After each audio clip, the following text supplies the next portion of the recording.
C'est bon? D'accord. On m'entend bien? Ça peut aller? Que Dieu nous bénisse.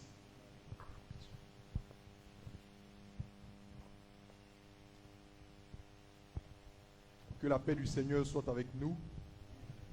Ce matin, on va se pencher un peu sur peut-être 2 ou 3 questions qui ont été posées, qui ont peut-être besoin qu'on éclaire encore davantage. On va progresser un peu sur un aspect pratique de ce qu'on a commencé à développer hier. Comment préparer effectivement l'Église à passer au travers de ces choses-là. C'est bon? Voilà, c'est bon qu'on aille jusqu'au bout dans la pratique pour que cette chose-là soit bien saisie. Voilà. Une autre fois, on peut faire un autre développement, mais au moins au cours de cette siède, que quelque chose soit retenu à cet égard-là et qu'on sache comment lancer les bases. Est-ce qu'il y a déjà peut-être 2 ou 3 questions qui avaient été posées, qui nécessitaient des réponses un peu claires? Déjà, quand on venait, il y avait une question qui était en cours sur la question de retour de Jésus et puis enlèvement, etc. Très bien. Donc, on va commencer par rebondir là-dessus. Ce qu'il faut bien comprendre, c'est que dans la notion de retour de Jésus, généralement, dans le retour là, on s'est projeté dans l'établissement de son règne. Quand il vient pour établir son règne sur la terre. Généralement, c'est comme ça que c'est ce cliché-là qu'on a gardé. Est-ce que vous voyez? Mais quand Jésus dit « je reviens bientôt », quand il dit qu'il viendra comme un voleur, il ne parle pas de son retour, de sa venue pour établir son règne sur la terre. Il parle de sa venue pour chercher son Église. Et c'est sur ça que nous, nos regards sont fixés en tant qu'Église du Seigneur. Parce que ça, c'est l'objet de notre espérance. C'est ce qui sera la manifestation ultime de notre salut. Et on va lire un passage tout à l'heure pour que vous le compreniez dans l'épître de Pierre. C'est bon? Quand Jésus vient nous chercher là, pour aller là, quand il revient pour établir son règne, on revient avec lui. Est-ce que vous comprenez ce que je dis? Quand il vient nous chercher pour aller là, ce que Noé a pris pour rentrer dans l'arche là, Noé est parti dans l'arche avec ses enfants, non? Quand ils sont descendus là, ils sont descendus avec lui. Est-ce que vous comprenez? Donc, le Seigneur vient nous prendre là. Quand il revient pour établir son règne là, comme Noé est descendu sur la terre, il vient avec nous. Est-ce que vous comprenez? Il revient avec nous. Mais ce n'est pas sur ça que nous, nos regards sont fixés. Nous, nos regards sont fixés de, il vient nous chercher quand? Parce qu'à partir du moment où il nous récupère, la Bible dit que nous serons avec lui pour toujours. S'il va à gauche, on est avec lui. S'il va à droite, on est avec lui. Ce qui arrivera après les 1000 ans, on est toujours avec lui. Donc ce n'est pas ça qui est notre espérance. Nous, notre espérance là, c'est qu'il vienne nous récupérer pour être avec lui pour toujours. Ensuite, on va gérer le reste du film avec lui. Et c'est pas si vous comprenez bien. Voilà. Donc, ce qui était l'objet, ce qui a toujours été l'espérance des chrétiens, quand vous lisez attentivement votre Nouveau Testament, c'est le Seigneur qui revient pour nous chercher. C'est pour ça, hier, quand on lisait la lettre aux Thessaloniciens, et l'apôtre Paul a été clair quand il dit, pour ce qui concerne l'avènement du Seigneur et notre réunion avec lui. On va peut-être revenir rapidement là-dessus, parce qu'il faut que tout ce qui est petite zone d'ombre soit clarifiée dans vos esprits.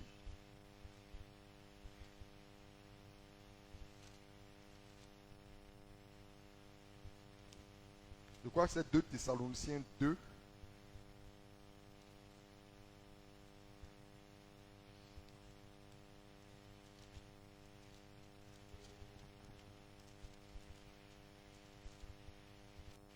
Voilà. 2 Thessaloniciens 2. À partir du verset 1. Tu peux relire pour que ça clarifie encore bien les choses. 2 Thessaloniciens 2 à partir du verset 1. Pour ce qui concerne l'avènement de notre Seigneur Jésus-Christ et notre réunion avec lui. Marque une pause, c'est tout. Est-ce que vous voyez bien? Pour ce qui concerne quoi? L'avènement de notre Seigneur et notre réunion avec lui. C'est de ça qu'il est question. L'avènement de notre Seigneur et notre réunion avec lui. Donc ce n'est pas le Seigneur qui revient pour établir son règne sur la terre ou qui vient pour établir son règne sur la terre. Non. Là, il parle de son avènement pour récupérer son église avec lui. Et c'est ça qui est l'objet de l'espérance de ceux qui attendent. Et toutes les fois qu'il dit, je viens bientôt, je viendrai comme un voleur, tenez-vous prêts afin de ne pas être surpris, etc. Il parle justement de cet avènement pour nous récupérer avec lui. C'est bon? Sinon, il ne parle pas de quand il vient. Quand il viendra pour régner, il ne vient pas comme voleur. Il vient triomphalement. C'est bon? Voilà. Est-ce qu'il y avait peut-être d'autres questions qui étaient en suspens, qu'on n'avait pas... Ou bien les questions étaient plus ou moins répondues? Comment? Ah, c'était sur ce point précis-là. Oh. Jésus revient pour... 14.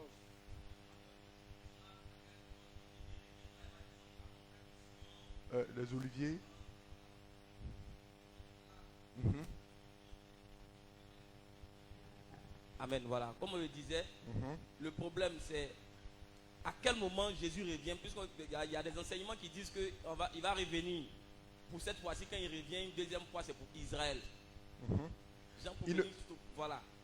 C'est-à-dire, comprenez, soyez simple. Comprenez les choses simplement. Si vous avez vu hier, on a pris notre temps pour lire doucement dans la lettre aux Thessaloniciens, pour ne pas justement tomber dans certaines traditions théologiques. Parce que ce sont les traditions théologiques qui ont nourri certains débats dans l'Église et qui font que vous avez des camps qui sont poignes. Et c'est de ça que je veux nous sortir. Voilà la simplicité des Écritures pour voir ce qui est dit, simplement. Est-ce que vous comprenez? Simplement. Quand Jésus va venir pour établir son règne, ça c'est une autre étape. Pour l'instant, nous, l'Église là, a une espérance. C'est que le Seigneur vienne nous sauver. Et le sauver là c'est nous sauver de la colère. C'est ça qui fonde l'espérance. Et c'est sur ça que les apôtres se sont appuyés, attardés. Sinon, même quand vous lisez Apocalypse, vous voyez qu'on parle du diable qui sera relâché encore après le millénium pour venir séduire. Donc, c'est un film qui est plus long même que vous ne pensez. Je ne sais pas si vous me comprenez. C'est un film qui est plus long avec plusieurs épisodes. Mais ce qui fonde l'espérance des chrétiens que nous sommes, depuis le temps des premières églises jusqu'à ce jour-là, c'est le Seigneur qui vient pour chercher son église, l'enlever justement de terre avant que la colère de Dieu ne soit manifestée. C'est ça qui fonde l'espérance. Et c'est ça que nous attendons. Et c'est sur ça que nos regards sont fixés. Quand il dit aux Thessaloniciens, vous êtes détournés de vos idoles pour servir le Dieu vivant et vrai et pour attendre des cieux le retour de Jésus qui nous délivre de la colère qui vient. Voici le schéma qui est là.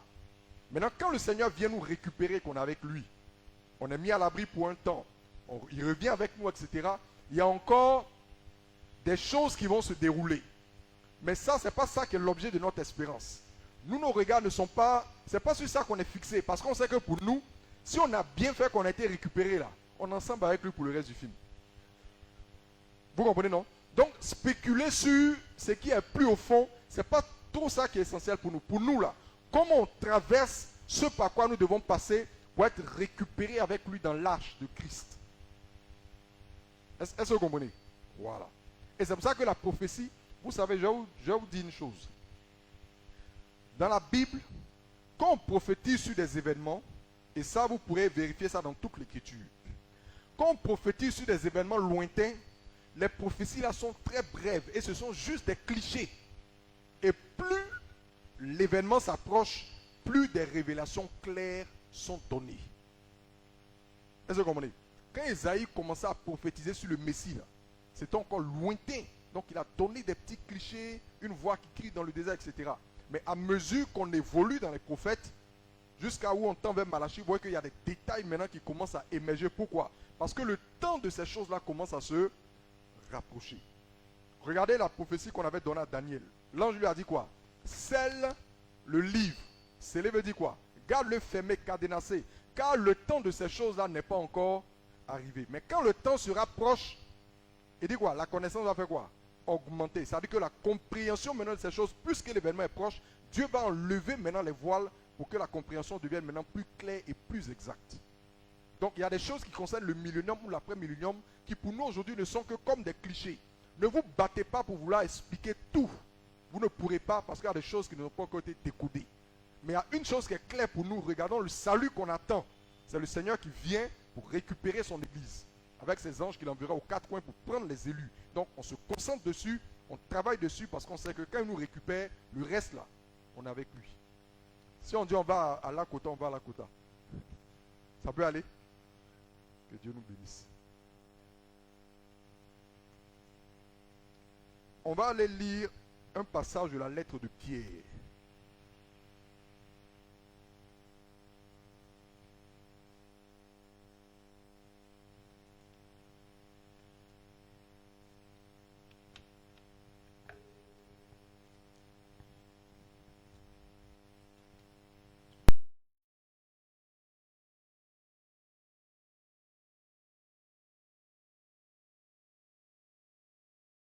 On va parler de la rupture des 7 sceaux.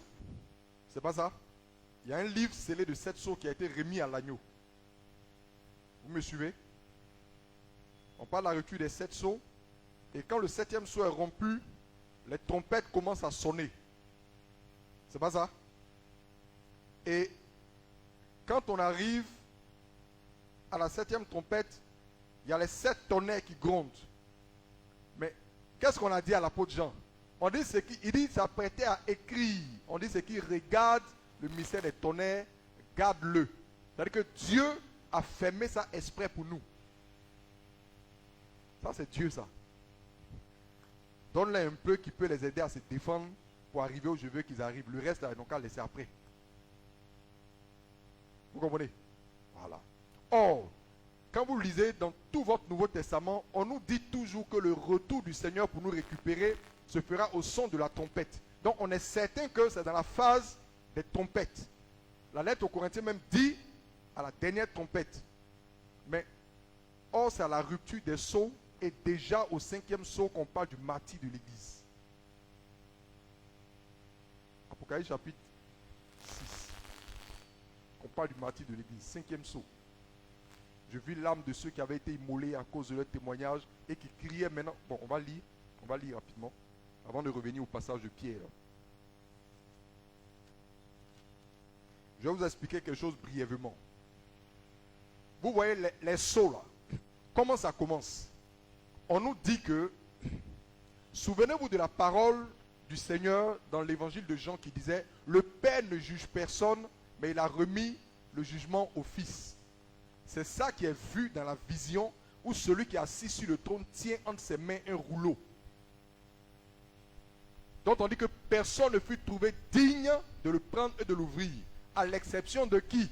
De l'agneau. Pourquoi? Parce que lui, il a vaincu. Mais en fait, ce que le Père remettait au Fils, c'était le jugement. Ce qui est contenu dans ce livre-là, c'est le jugement. Maintenant, les sceaux d'un livre, c'est comment? Vous voyez, les sceaux là, c'est des éléments qu'on utilisait pour fermer. Même souvent nos enveloppes, quand c'est des courriers importants, on prend des stickers ou bien on prend des timbres et puis on ferme d'une certaine manière. Ou si tu ouvres, le destinataire saura que ça a été déjà ouvert. Ce sont des sceaux. Donc on dit le livre, là, il y avait 7 sceaux pour le fermer. Ça veut dire que pour pouvoir ouvrir et exécuter ce qui est écrit dedans, parce qu'il s'agissait d'exécuter le contenu. Pour pouvoir exécuter, il faut ouvrir d'abord. Est-ce que vous comprenez? Donc si vous voulez bien comprendre, l'ouverture des 7 sceaux là, ce sont des éléments qui précèdent le jugement de Dieu pour les nations. Est-ce que vous comprenez? C'est un peu compliqué. Qui a déjà entendu parler du livre scellé de 7 sceaux dans l'Apocalypse? Vous avez déjà entendu parler de ce livre? Ou bien vous voulez qu'on fasse un tour là-bas avant de revenir? Bon, on va faire un petit tour. D'accord, on va aller avec l'apôtre Pierre. D'abord, on va lire ce que je voulais nous lire en Apocalypse chapitre 5.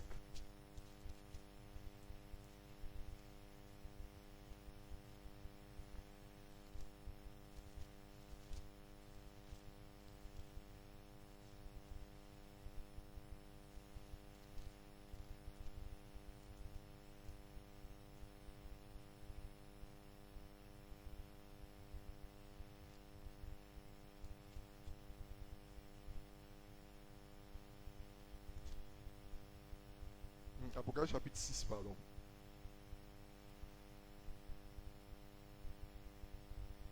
À partir du verset 7. Non, verset 9, le 5e sceau. Apocalypse 6, à partir du verset 9. Mhm. Quand il ouvrit le 5e sceau, Écoutez bien, hein. Donc on a ouvert le premier sceau, le deuxième sceau, troisième, quatrième. Et quand il ouvrit le 5e sceau, qu'est-ce qui s'est passé? Enfin, qu'est-ce qu'il a vu? je vis sous l'autel les âmes de ceux qui avaient été immolés à cause de la parole de Dieu et à cause du témoignage qu'ils avaient rendu. Vous comprenez bien qu'on est dans le martyre chrétien. Les âmes de ceux qui avaient été immolés ou égorgés ou mis à mort, à cause de quoi? Oui, À cause de la parole de Dieu à cause de la parole de Dieu et à cause du témoignage qu'ils avaient rendu. et à cause du témoignage qu'ils avaient rendu. Donc on est clairement en train de parler de martyr chrétien lorsqu'il ouvre le 5e sceau. Mais vous allez remarquer que les 2e sceaux, 3e sceau, 4e sceau parlent de quoi? De guerre, de bruit de guerre, de tremblement, exactement les choses que Jésus a décrites en Matthieu 24. Et dans le même ordre, s'il vous plaît. Et de la même manière qu'après les catastrophes dont il a parlé, il a dit que les nations vont tomber sur vous pour vous persécuter. C'est la même chose qui arrive quand le 5e sceau est ouvert. On voit les âmes de ceux qui ont été immolés à cause du témoignage. Et ceux-là disent quoi? Au lit. Ils criaient d'une voix forte Et ceux-là crient d'une voix forte en disant, en disant: jusqu'à quand, Maître, jusqu'à quand, Maître? saint et véritable, Oui, tardes-tu à juger et à tirer vengeance de notre sang sur les habitants de la terre? l'établissement de la justice de Dieu dont on parlait dans la lettre aux Thessaloniciens. La justice de Dieu de rendre l'affliction à ceux qui vous affligent et de vous donner du repos à vous qui êtes affligés. C'est ça que les gars réclament là. Jusqu'à quand tarderas-tu à venger notre sang sur les habitants de la terre? Et regardez la réponse du Seigneur. Une robe blanche fut donnée à chacun d'eux. Une robe blanche fut donnée à chacun d'eux, oui. Et il leur fut dit Et il leur fut dit de se tenir en repos quelque temps encore. de se tenir en repos, de patienter encore un peu, oui, en attendant que quoi? Jusqu'à ce que fût complet le nombre de leurs compagnons de service et de leurs frères qui devraient être mis à mort comme eux.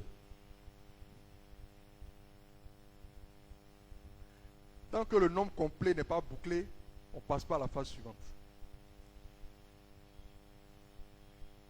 Est-ce que vous voyez? Ces choses-là sont essentielles pour l'Église. Il leur fut dit de se tenir en repos quelque temps, jusqu'à ce que le nombre de leurs frères qui doivent être mis à mort comme eux soit complet. J'ai dit une chose hier que je tiens à vous rappeler. Jésus ne vient pas enlever son Église pour qu'elle échappe à la persécution. Il n'a jamais fait ça.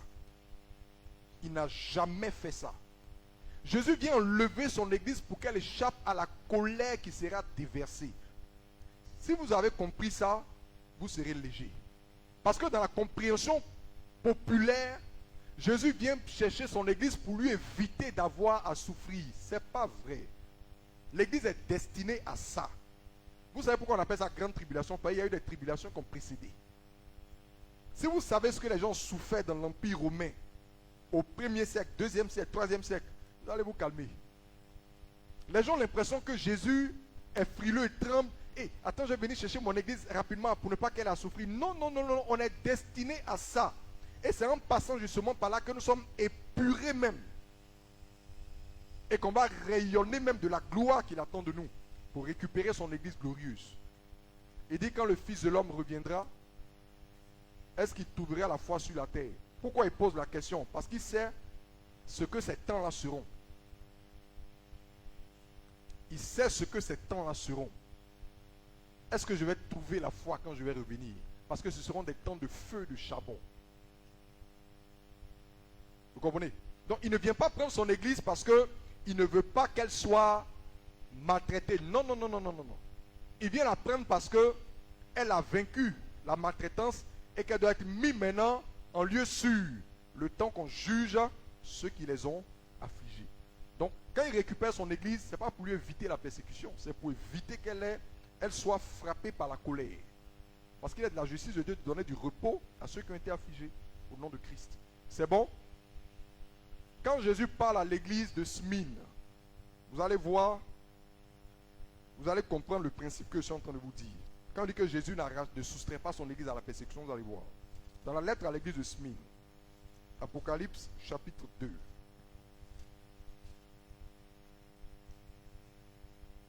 À partir du verset 8.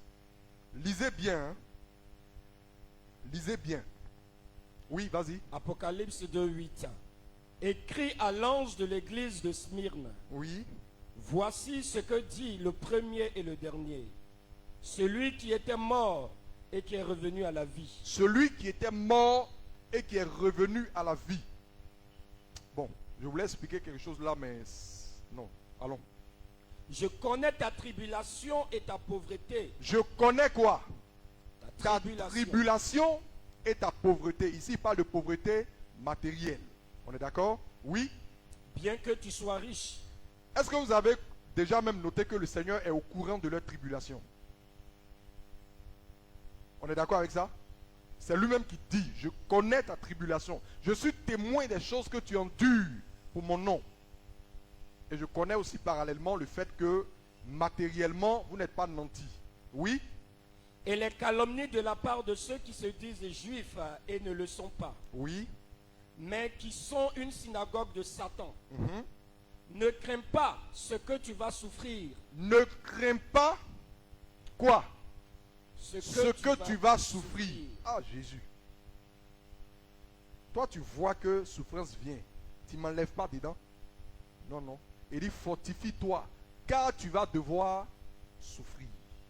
Ne crains pas ce que tu vas devoir souffrir. Poursuis. Voici. Le diable jettera quelques-uns de vous en prison. Le diable jettera quelques-uns de vous en prison. Oui. Afin que vous soyez éprouvés. Afin que vous soyez éprouvés. Et vous aurez une tribulation de 10 jours. Et vous aurez une tribulation. Ça veut dire qu'il est en train de leur révéler même le détail du feu par lequel ils auront à passer. Et vous aurez une tribulation de 10 jours. Oui. Sois fidèle jusqu'à la mort. Regardez, parole. Regardez. Je ne sais pas si vous mesurez ce qu'on est en train de dire. Tu auras une tribulation. Je t'informe. En fait, tu ne sais pas, mais moi je t'informe. Que tu auras une tribulation de 10 jours. Et je ne te dis pas que je viendrai te prendre rapidement pour t'épargner. Non. Mais moi je te dis, sois fidèle jusqu'à la mort. Est-ce qu'on a besoin de t'expliquer que les gens vont mourir là? Mais Jésus, pourquoi tu ne viens pas nous arracher avant qu'on nous tue? Non, il dit, il faut que vous passiez par là. Sois fidèle jusqu'à la mort. Et je te donnerai la couronne de vie.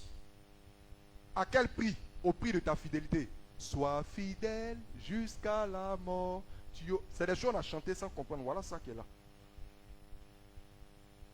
Tu auras la couronne de vie. La couronne que tu auras. Vous vous souvenez de Matthieu 24. Celui qui persévérera jusqu'à la fin sera sauvé. C'est ça qu'on est en train de dire ici. Sois fidèle jusqu'à la mort et tu auras la couronne de vie. Si tu flanches au milieu, que tu apostasies, tu es grillé dans le film. Voilà l'enjeu. Donc, Jésus là, il ne s'empresse pas de récupérer l'église parce qu'il veut lui épargner de souffrir. Non, on est destiné à ça. Et c'est pourquoi les apôtres ont enseigné que nous vous avions dit que ce n'est pas beaucoup de tribulations que nous allons entrer dans le royaume de Dieu. On vous l'avait dit. Et c'est parce que nous on a manqué, on a échoué de dire ça à l'église aujourd'hui que tout le monde est dans une autre gamme, mais qui va nous surprendre bientôt. Parce que les événements vont arriver. Ce n'est pas parce qu'on n'est pas préparé que ça ne va pas venir, ça va venir. Comment on va réagir? Oui, c'est bon, c'est fini? Que celui qui a des oreilles entende ce que l'Esprit dit aux églises. Que celui qui a des oreilles entende ce que l'Esprit dit aux églises. Sois fidèle jusqu'à la mort et je te donnerai la couronne de vie. Si tu lâches, si tu abandonnes, tu es perdu. Mais là, il parle à qui? Il parle à une église, à des gens qui ont été sauvés de leurs péchés déjà. Mais la réception de la couronne de vie est conditionnée par leur endurance à traverser cette épreuve de feu-là jusqu'à la fin, fidèlement. Ça peut aller? Donc quelqu'un comprend que Jésus ne s'empresse pas de venir soustraire son église au feu. Non. S'il va nous enlever un jour, c'est parce que la colère doit descendre. C'est tout. Quant au feu, on est destiné à passer au travers pour être épuré. Allons à l'apôtre Pierre.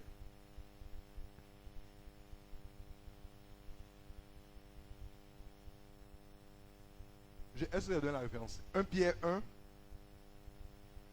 1 Pierre 1, 3 à 9. 1 Pierre 1, le verset 3 jusqu'au verset 9. Béni soit Dieu, Écoutez très bien. le Père de notre Seigneur Jésus-Christ, qui, selon sa grande miséricorde, nous a régénérés pour une espérance vivante. Marque une pause. Regardez. Il dit, béni soit Dieu, le Père de notre Seigneur Jésus-Christ, qui selon sa grande miséricorde, donc en vertu de sa grâce, nous a régénérés. Dans quel but? Pour une espérance vivante. Le but poursuivi par Dieu, c'est quoi? C'est une espérance vivante que la parole nous a communiquée, que l'évangile nous a fait connaître. Cette espérance, c'est quoi? Un héritage, vas-y. Par la résurrection de Jésus-Christ d'entre les morts. Par la résurrection de Jésus-Christ d'entre les morts. Une espérance vivante, il précise, par la résurrection de Jésus d'entre les morts. Oui. Pour un héritage qui ne se peut ni corrompre, ni souiller, ni flétrir, lequel vous est réservé dans les cieux. Pour un héritage qui ne se peut ni corrompre, ni souiller, ni flétrir, lequel nous est réservé où? Dans les cieux. Donc ce n'est pas un héritage terrestre. Ce ne sont pas des possessions terrestres. C'est un héritage qui nous est réservé où? Dans le ciel. Et c'est pour cela que nous avons été régénérés en Jésus-Christ. Mais ici, il précise une chose qui est excellente. Il dit, il nous a régénérés pour une espérance vivante par la résurrection de Jésus d'entre les morts. Vous savez, c'est une parenthèse que j'ouvre. Dans le ministère de Jésus, il y a trois grands, je ne sais pas s'il y a des chapitres ou axes, mais il y a trois grands éléments. Suivez-moi très bien. Dans l'œuvre de Jésus-Christ, il y a trois grands éléments. Il y a l'enseignement qu'il a délivré, il y a la mort sacrificielle qu'il a offerte, et puis il y a sa résurrection d'entre les morts. Et chacun de ces trois éléments a une fonction. Suivez-moi bien maintenant. La fonction de l'enseignement que Jésus a dispensé, c'est de nous donner la connaissance de Dieu, de nous révéler Dieu, de nous enseigner les voies de Dieu, afin que nous sachions comment marcher devant sa face. Voici l'objectif de l'enseignement de Jésus. Est-ce que vous comprenez? Est-ce que vous me suivez? Je dis qu'avec Jésus, il y a trois choses, ou il y a eu trois choses. L'enseignement qu'il a donné, la mort sacrificielle qu'il a offerte, puis sa résurrection d'entre les morts, et éventuellement avec son ascension et tout ça. L'objectif de l'enseignement qu'il a dispensé, c'est de nous faire connaître les voies de Dieu, afin que nous sachions comment marcher dans la justice du royaume. Comment marcher devant la face de l'Éternel et lui être agréable. Est-ce que ça c'est compris? L'objectif de la mort sacrificielle qu'il a offerte, C'était quoi? Ça, je vous pose la question. Pourquoi Jésus est mort? Il est mort pour nos péchés. Donc c'était d'offrir, n'est-ce pas, cette offrande, de libérer cette effusion de sang qui était nécessaire pour nous purifier de nos péchés. On est d'accord? Et maintenant, je vous demande maintenant, la résurrection, elle, qu'est-ce qu'elle apporte? Pour nous, c'est elle qui a la garantie que nous aussi, on va ressusciter d'entre les morts. C'est la puissance de la résurrection de Christ là, qui va nous relever d'entre les morts. Ce n'est pas le sang qui est versé à la croix. Le sang qui est versé à la croix, c'est pour la rémission des péchés. Mais ce qui va te relever, et ce qui fonde ton espérance actuellement là, c'est la puissance de la résurrection de Christ. Donc, les mots que Pierre utilise ici ne sont pas vains. Quand il dit que Dieu nous a régénérés, il dit Dieu nous a régénérés. Là-bas, on traite de la nouvelle naissance, du pardon des péchés et tout ça, pour une espérance vivante. Donc, vous voyez que la régénération est derrière, l'espérance est devant, mais on nous fait comprendre que le but même de la régénération, c'est de saisir l'espérance. Et dit pour une espérance vivante, par la résurrection de Christ entre les morts. C'est ça que je viens de vous expliquer. Vous voyez que rien n'est écrit au hasard. Alex, c'est la grâce de Dieu. C'est le don de Dieu qui fait qu'on peut lire comme ça. Tu vois, non? C'est pas l'excellence d'un homme, non. C'est le don, c'est Dieu qui montre. Ça peut aller? Il sait pourquoi je lui dis ça. Et donc, il nous dit que Dieu nous a régénérés pour cette espérance-là. Poursuit. Laquelle nous est réservée dans le ciel, oui. Verset 5. Excusez-moi. Il n'y a pas de souci, il n'y a pas de souci. Prends ton temps. À vous qui, par la puissance de Dieu, À vous qui, écoutez bien ce qu'il va dire. À vous qui, par la puissance de Dieu, oui, êtes gardés par la foi, êtes gardés par la foi. Retenez bien la foi ici. À vous qui, par la puissance de Dieu, êtes gardés par la foi. Oui, pour le salut prêt à être révélé dans les derniers temps. pour le salut qui est prêt à être révélé quand? Pas demain, dans les derniers temps. Vous êtes gardés par la foi pour ce salut-là qui est prêt à être révélé dans les derniers temps. Ça veut dire que pour que ce salut-là soit effectif pour vous, il faut que vous puissiez atteindre ce point-là en demeurant dans la foi. Et s'il vous plaît, la foi dont on parle ici, là, ce n'est pas simplement de continuer à confesser que Jésus est le Seigneur. C'est marcher dans les voies de ce Jésus qu'on a confessé. Est-ce que quelqu'un comprend?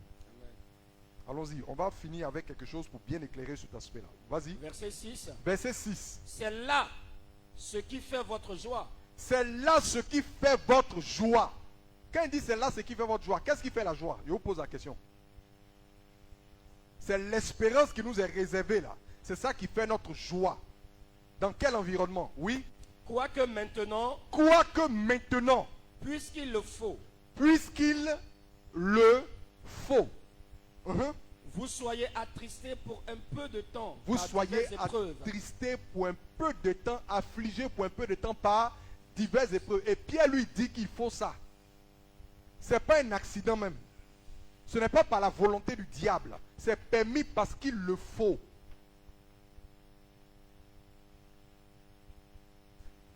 Et on va voir tout à l'heure pourquoi il faut ça. Vas-y. Afin que l'épreuve de votre foi, Afin que l'épreuve de votre foi, écoutez bien, hein, il dit, il faut que pour un peu de temps vous soyez quoi? Affligés par l'épreuve et par ces persécutions-là. Dans quel but? Afin que l'épreuve de votre foi qui est ainsi mise au feu, là. D'abord, avant d'aller loin, il avait dit que c'est par la foi que nous sommes gardés pour le salut, là. On est d'accord? Maintenant, il dit, il est nécessaire que cette foi-là soit quoi? Éprouvée. Dans quel but? Oui? plus précieuse, Non, reprends. afin que l'épreuve de votre foi, Oui, plus précieuse que l'or périssable, ce qu'il appelle plus précieuse, c'est la foi. C'est la foi dont il dit qu'elle est plus précieuse que l'or périssable. Oui, qui cependant est éprouvée par le feu, qui cependant est éprouvée par le feu. Vous voyez? Il compare la foi à l'or. Or, vous savez que pour qu'on obtienne véritablement un or pur pur et authentique, on fait quoi alors? On le passe par le feu afin de tirer une version parfaite entre griffes. Donc, s'il fait un lien entre la foi et l'or, il est en train de dire quoi? Que pour que votre foi soit dans la dimension qu'il faut pour accueillir le Seigneur, là, il faut qu'elle passe par feu. Et il va le dire lui-même, vas-y. Est pour résultat, Non. afin que l'épreuve de votre foi, plus précieuse que l'or périssable, qui cependant est éprouvée par le feu, est pour résultat la louange, Donc, il dit est pour résultat que l'épreuve de votre foi est pour résultat la louange, la gloire et l'honneur, la gloire et l'honneur lorsque Jésus-Christ apparaîtra. lorsque Jésus apparaîtra. Vous comprenez? C'est-à-dire que lorsque Jésus va venir, là, pour que vous soyez dans une posture de foi qui fait qu'on puisse vous récupérer, là, il faut que cette foi-là passe par quoi? Par la fournaise. Vous voyez pourquoi l'épreuve et les tribulations nous sont nécessaires? C'est pour épurer notre foi comme on épure l'or. Jésus dit, viens chercher une église comment? Glorieuse, sans tache, ni ride, ni rien de répréhensible.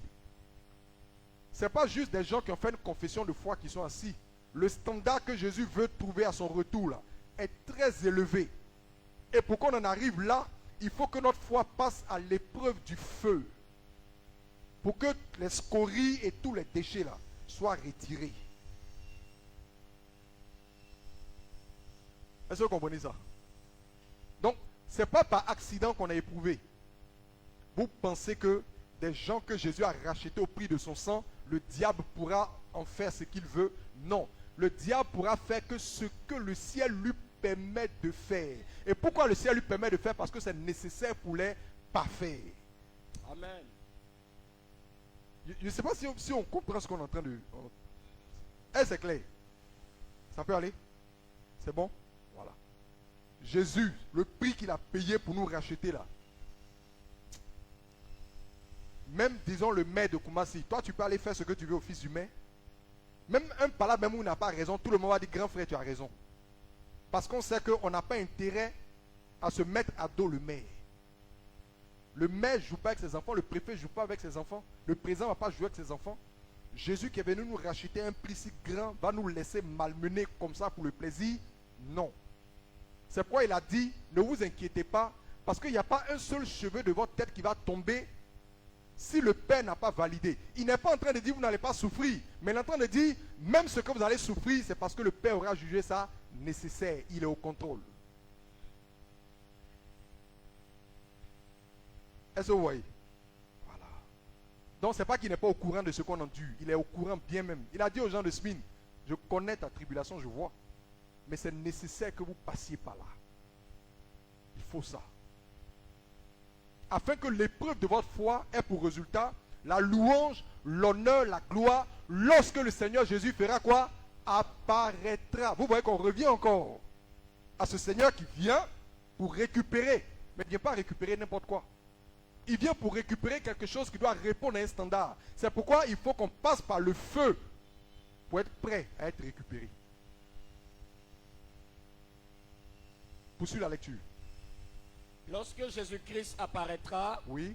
lui que vous aimez sans l'avoir vu, Lui que vous aimez sans l'avoir vu, en qui vous croyez sans le voir encore, en qui vous croyez sans le voir encore, vous réjouissant d'une joie ineffable et Vous- glorieuse. vous réjouissant d'une joie comment? Ineffable et glorieuse. Oui. Parce que vous obtiendrez le Écoutez salut, bien. Parce que vous obtiendrez quoi? le salut de vos âmes pour le prix de votre foi. Pour prix de votre foi. Parce que vous obtiendrez le salut de vos âmes pour prix de votre foi. C'est pourquoi il est avantageux pour nous que cette foi-là soit éprouvée. Pour les hommes que nous sommes, il est difficile d'accepter que les persécutions, le feu là sont pour notre bien. On est humain. C'est difficile pour nous d'accepter ça. Et pourtant, les choses sont ici. Maintenant, je vais vous ouvrir. Je vais vous expliquer quelque chose. Jésus, là.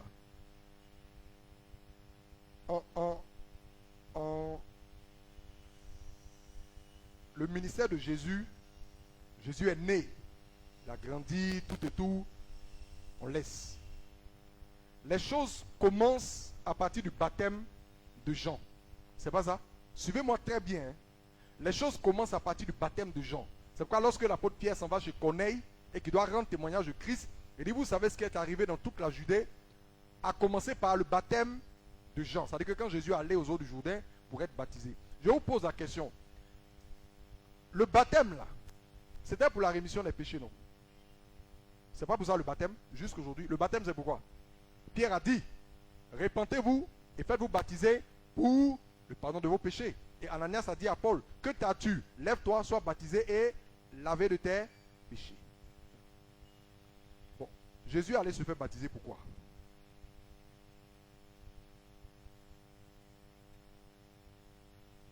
Si on est d'accord qu'il a été manifesté comme un agneau pur et sans tache, ce qui le qualifie d'ailleurs pour être celui qui ôte les péchés. Bon, pourquoi il allait se faire baptiser? Il allait se faire baptiser pour nous montrer le chemin.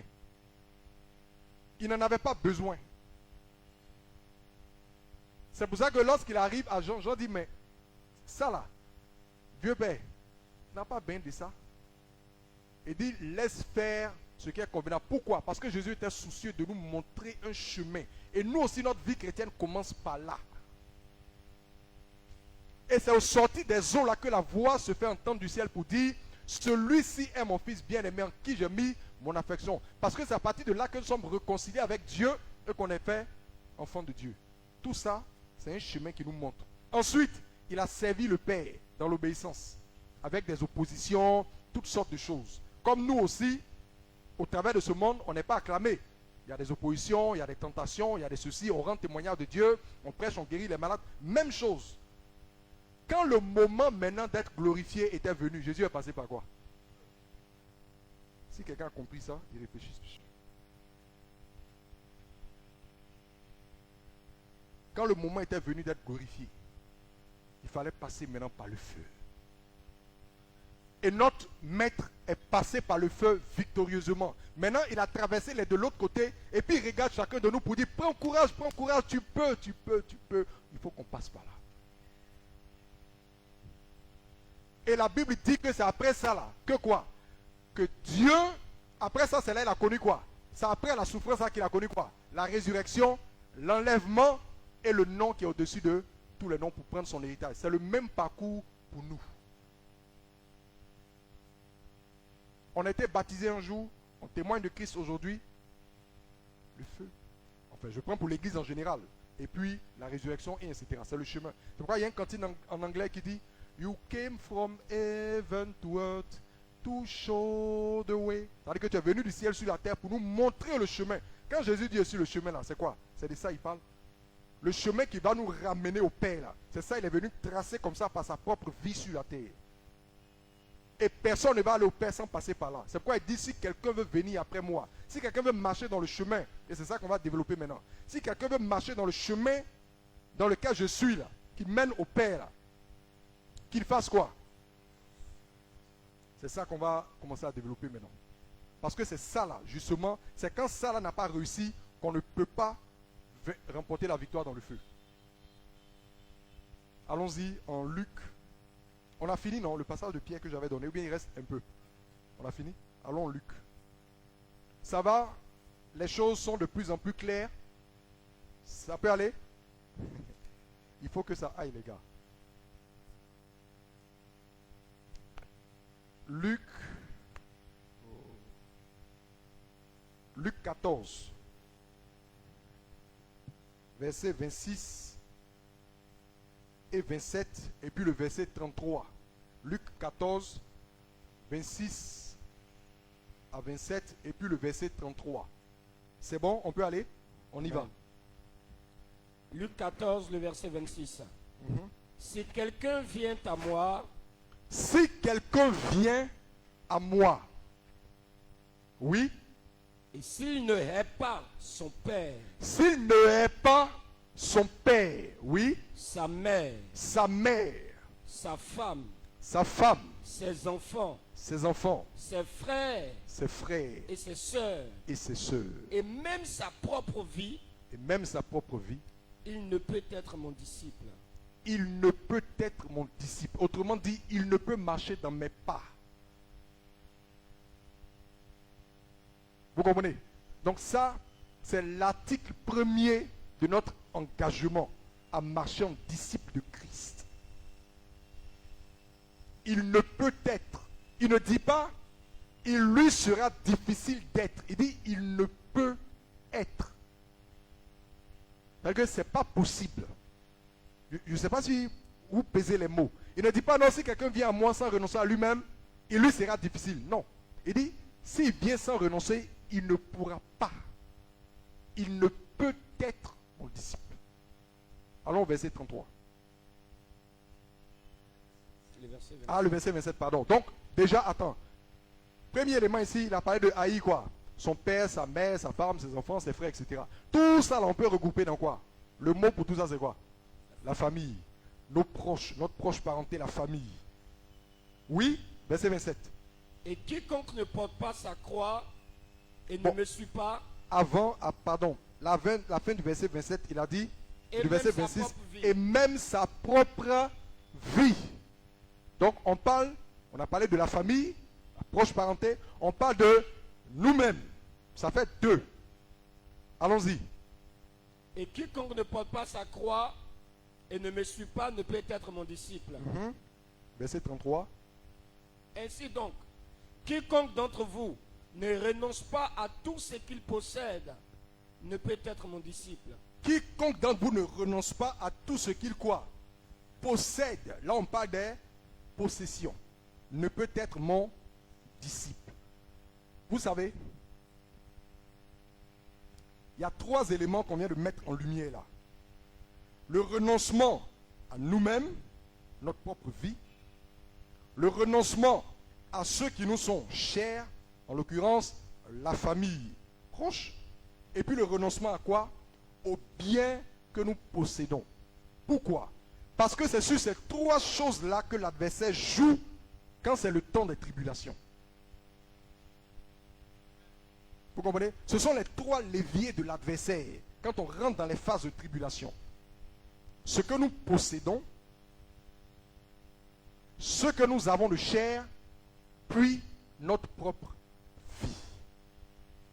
C'est pourquoi si quelqu'un a été nourri à la source du renoncement à ces choses-là, sur le parcours, quand l'adversaire va commencer à engager les batailles à ces différents éléments, il sera déjà quoi? Préparé parce qu'il a appris à renoncer à ces choses-là déjà. Parce que celui qui vient pour nous persécuter là, je vais vous dire une chose. L'objectif du diable, ce n'est pas de nous tuer. Hein. L'objectif, c'est de nous faire renoncer. Son objectif, il nous tue en fait quand il n'a pas pu. Du genre, lui, on a tout fait, il ne peut pas. Bon, tuez-le même. Mais ce n'est pas tuer-le là qui est l'objectif de base. C'est pourquoi on prend le soin de faire quoi? De faire souffrir. Parce que l'objectif, c'est qu'on t'emmène à un point où tu ne supportes plus la souffrance et tu fais quoi? Tu apostasies, tu abdiques, tu renonces. C'est ça l'objectif. Et les éléments qu'il a là, c'est notre vie, nos proches et nos biens. Si Satan vient te dire, si tu ne laisses pas Jésus là, je vais mettre le feu en France. Toi, ça va te dire quoi? Tu vas lui dire, pardon, moi, mais j'ai un peu de carburant ici. Il faut venir prendre et aller mettre. Vous comprenez? Mais il y a trois choses où il sait que là, il peut nous avoir. Et c'est justement de ces trois choses-là, Jésus dit, si quelqu'un veut marcher dans mes pas, qu'il apprenne à faire quoi? Qu'il commence par renoncer à ça. Sinon, il ne pourra pas.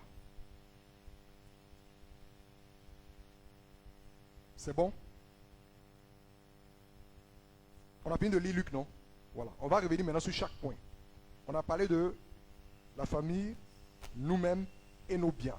Quand on parle de renoncer à nos biens, on n'est pas en train de dire qu'on n'a pas besoin d'argent.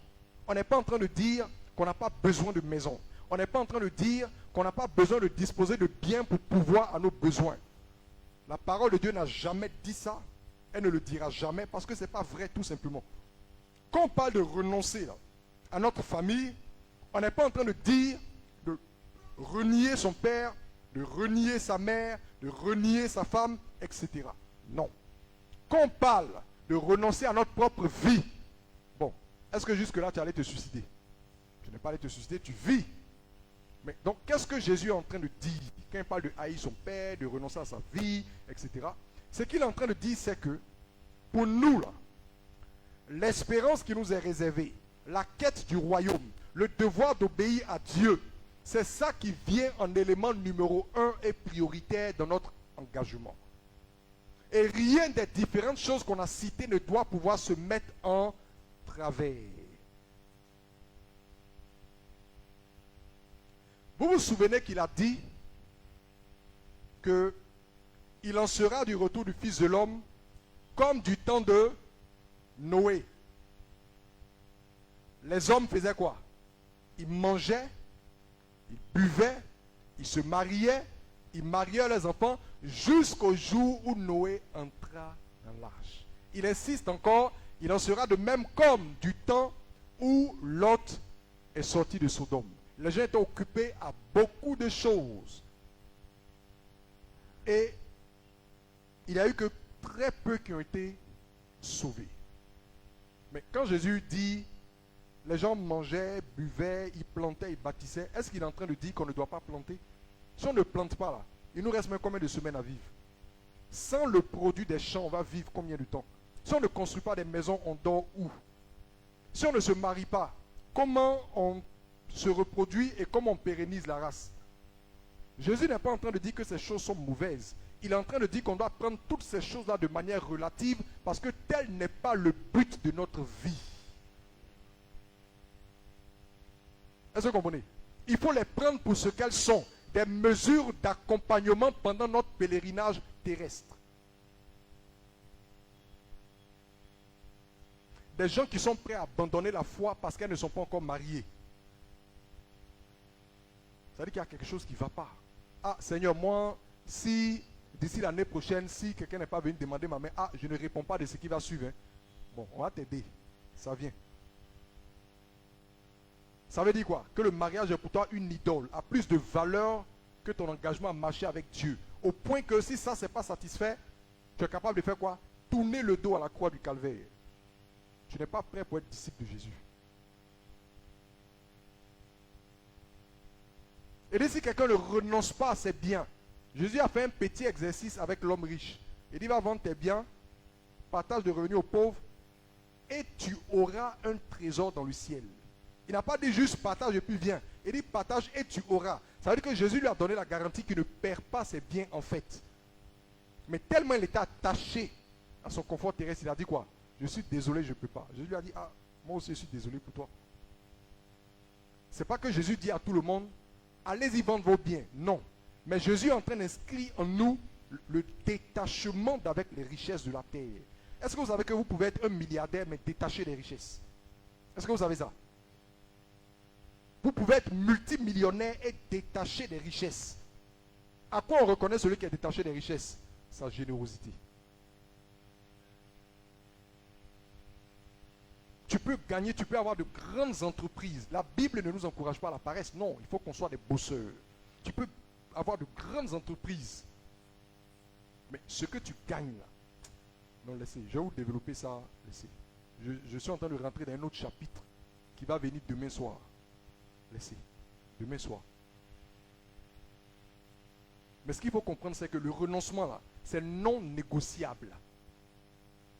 Les gens veulent venir à Jésus avec leurs ambitions, avec leurs rêves, avec tout ce qu'ils désirent, et ils croient que c'est le devoir de Jésus de se mettre au travail pour accomplir ce qu'ils veulent. Non, Jésus dit, pour venir après moi, tu renonces à toi-même d'abord, et tu viens pour que moi je fasse de toi ce que je veux. Que tu sois capable de me suivre dans le chemin, parce que ce chemin-là, on dit, il est étroit et, comment?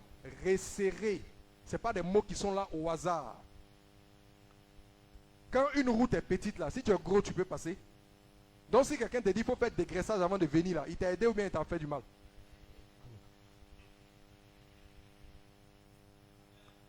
Il dit si tu ne fais pas de dégraissage, tu ne pourras pas passer.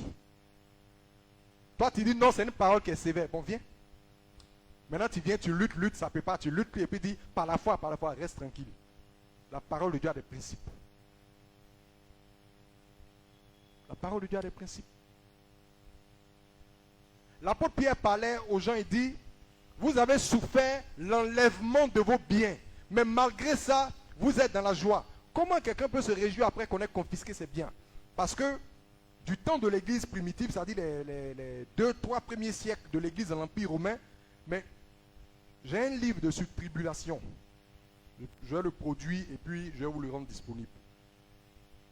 Par quoi l'église est passée, avec des témoignages pointus d'archives, de documents auxquels j'ai pu remonter jusqu'au 1er siècle, les lettres, les martyrodrames, comment les gens, les contemporains écrivaient ce par quoi leurs frères passaient, la description de ce. Quand tu lis ça, tu restes tranquille.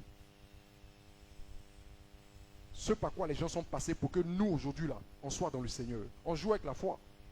On s'amuse. Mais ça vient. Pierre leur dit, on a enlevé vos biens. Mais au lieu de murmurer ou au lieu de pleurer, il dit, ils se réjouissent. Pourquoi ils se réjouissent? Parce qu'ils savent que le chemin dans lequel ils se sont engagés là, ça là les attend dedans. Donc si ça vient, au lieu de les attrister, au contraire, c'est pour un signe qu'ils sont sur la bonne voie pour atteindre le but.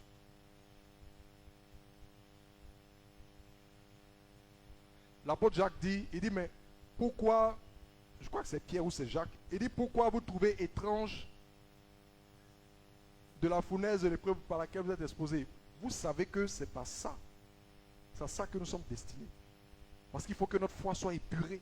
Si demain on te dit, renonce à Jésus, ou bien, comment on appelle ça même, accepte de rentrer dans la loge, ou bien accepte de faire ça, sinon, tu perds ton boulot et tu perds tous les avantages qui sont attachés. À quel moment tu seras capable de dire, si c'est ça, prenez votre boulot? Ce n'est pas parce que tu n'aimes pas le travail, mais c'est parce que ce travail, tu le fais, mais avec détachement. Sachant que ça, ce n'est pas l'objectif de ta vie, mais quelque chose que le Seigneur te permet de faire pour te nourrir en cours de route. Et si ça va devenir pour toi une occasion de chute, tu es prêt à faire quoi? À te détacher de ça. Est-ce que vous comprenez? Tu es prêt à te détacher de ça. Si ta mère doit être pour toi une occasion de chute, tu es prêt à faire quoi? À t'en défaire. Si ta femme doit être pour toi une occasion de chute, tu es prêt à t'en défaire. Si ton travail ou tes biens doivent être pour toi une occasion de chute, tu es prêt à t'en défaire. Parce qu'aucune de ces choses-là ne vaut l'amour de Jésus-Christ qui est en toi. Enfin, ne devrait valoir l'amour de Jésus-Christ qui est en toi. Ton attachement à l'héritage de la vie.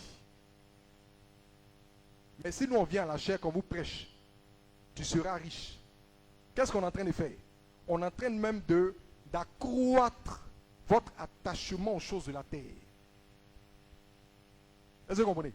Si au lieu de vous dire, au lieu de vous enseigner le renoncement, on vous enseigne l'attachement, vous allez vous attacher à des choses qui vont vous tirer vers le bas et vous faire échouer dans l'épreuve de votre foi. C'est pourquoi dans le travail de préparation de l'Église, il faut mettre l'accent sur le principe du renoncement à toutes ces choses qu'on a citées là. Il faut renoncer. Mon mari, je l'aime. Ma femme, je l'aime. Mes enfants, je les aime. Mais, il y a une chose pour moi qui est essentielle et qui ne m'est pas possible de rater, que je ne peux pas me permettre de manquer. C'est le salut qui sera manifesté lorsque le Seigneur viendra. Et ça là, pour rien au monde, je ne peux manquer. Quand tu arrives à ce stade-là, le feu peut venir. Ce ne sera pas facile, mais tu pourras tenir.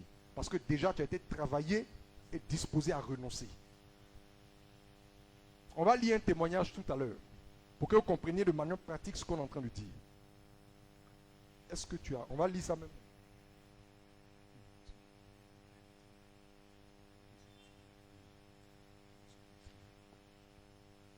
On va lire un témoignage pour qu'on comprenne de façon pratique ce qu'on est en train de dire.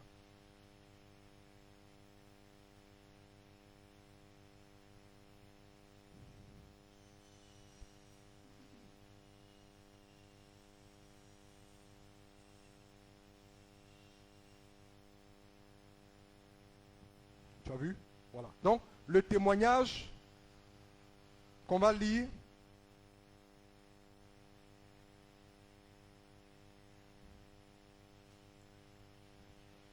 ça se passe en 1967. Enfin, ça commence en 67 à Shanghai. Ok? En 1967. Et c'est une femme. C'est même pas un homme, c'est une femme. On va lire ensemble doucement, doucement, et ça va nous parler. Allons-y. Le martyre de la sœur Yuan. Non, laisse ça ici. Va, sœur Yuan venait d'une famille. Deuxième paragraphe. Sœur Yuan venait d'une famille. Sœur Yuan venait d'une famille, venait d'une des familles les plus riches de Shanghai. Elle était issue de l'une des familles les plus riches de Shanghai. Donc ce n'était même pas une enfant de la rue ou une personne quelconque. Elle avait un héritage humain, physique. Elle avait quelque chose à revendiquer sur la terre. Ce n'était pas une désœuvrée. Non. Oui? En 1967, elle fut arrêtée et envoyée en prison pour sa foi. En 1967, on l'a arrêtée et on l'a jetée en prison, non pas parce qu'elle avait commis un délit, volé, tué, non, mais à cause de sa foi. Parce que c'était un temps de quoi? De persécution. On l'a pris, on l'a jeté en prison à cause de sa foi. Comme jusqu'à aujourd'hui, des gens sont jetés en prison pour leur foi. Il y a des gens où on parle qu'on lui a fait 15 ans de prison, 20 ans de prison, avec torture, pour leur foi, dans certains pays. Oui? À l'époque, elle était veuve et avait 2 jeunes enfants. Au moment où on l'arrête, elle est quoi? Elle est femme, elle est veuve. Je veux que vous voyez comment la situation dans laquelle elle était. Une femme, en plus une veuve. Oh, généralement, on présente les veuves comme les personnes vulnérables. C'est pas ça? C'est ça, non? Les veuves, les orphelins, les veuves, les orphelins. Voici une veuve avec ses orphelins derrière. Qu'on a arrêté pour sa foi. Parce que quand on t'arrête là, on te demande, soit si tu rémis Jésus, on te laisse. Mais si tu persistes dans ton attachement au Seigneur, on te prend, on te jette en prison. Et elle a insisté, on l'a pris, on l'a jeté en prison. Veuve, oui? Un fils de 11 ans et une fille de 9 ans. Si c'était vous, déjà là, quelqu'un allait dire quoi? La Bible même dit qu'il faut être sage. Les enfants là, c'est moi seul qui suis resté pour eux. Leur papa est décédé. Ça là, je vais aller en prison là. Qu'est-ce qui va leur arriver? La Bible dit soyons sages. Donc, mon cher, il est resté au dehors mes enfants. C'est pas ce que tu as dit. Non, soyons vrais, c'est pas ce que tu as dit. Allons-y. Après que sœur Yuan ait passé 1 an en prison, Après 1 an de prison, c'est pas vos gardes à vue de école de police. Non, 1 an de prison. Pour le moment, 1 an. 1-0 seulement. Oui? sa mère, qui s'occupait de ses enfants, est décédée. La vieille qui a attrapé les enfants. Parce que papa est mort. Maman en prison. Grand-maman qui a attrapé les enfants un peu là. Après 1 an de prison, grand-maman est décédée. Est-ce que vous voyez? On y va. Les autorités ont décidé de faire preuve de compassion envers elle. Écoutez bien, hein. Le compassion, la mettez ça entre griffes. Les autorités ont décidé d'avoir pitié d'elle, selon eux. En quoi faisant? Afin qu'elle puisse rentrer chez elle et prendre soin de ses enfants. Oui. Ils lui ont dit que tout ce qu'elle avait à faire était de produire des aveux écrits de ses crimes et qu'il la libérerait. Or, quel est son crime? Ils ont dit, non, je demande, quel est son crime? On dit, elle n'a qu'à faire, elle n'a qu'à reconnaître ses crimes, se repentir de son crime. Or, son crime là, c'est quoi? C'est Jésus.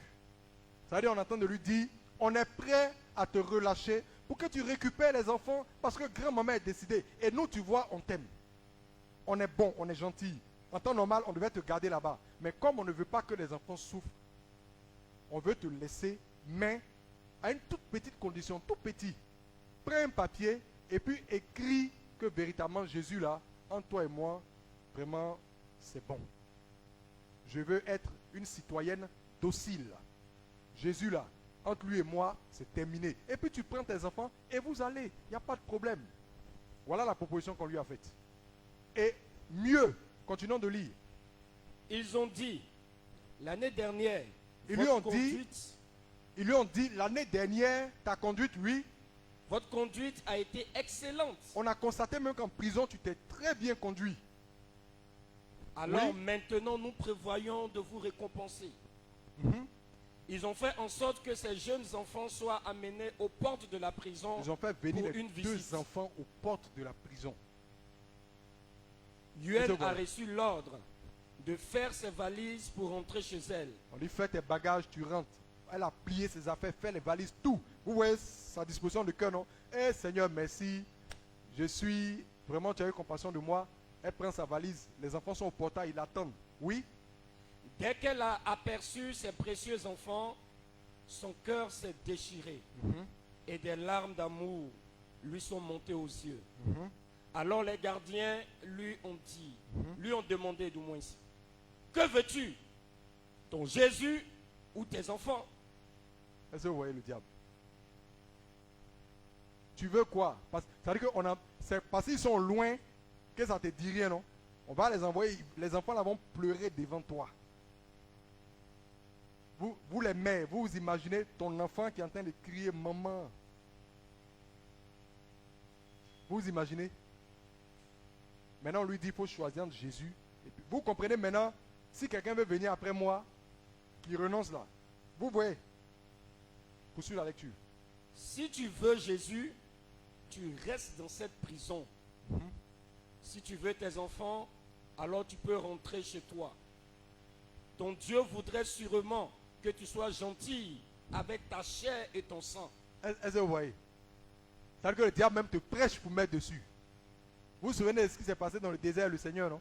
Il a écrit que ton Dieu voudrait certainement que tu sois gentil avec ta chair et ton sang. Oui?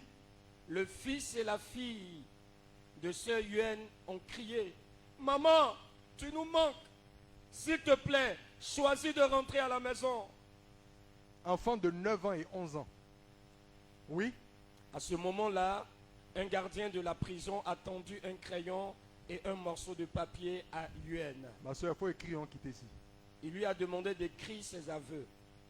Alors, elle a écrit ce qui suit en gros caractères. Elle a pris le papier, elle a pris le bic, et elle va écrire maintenant ce qui arrive. Oui?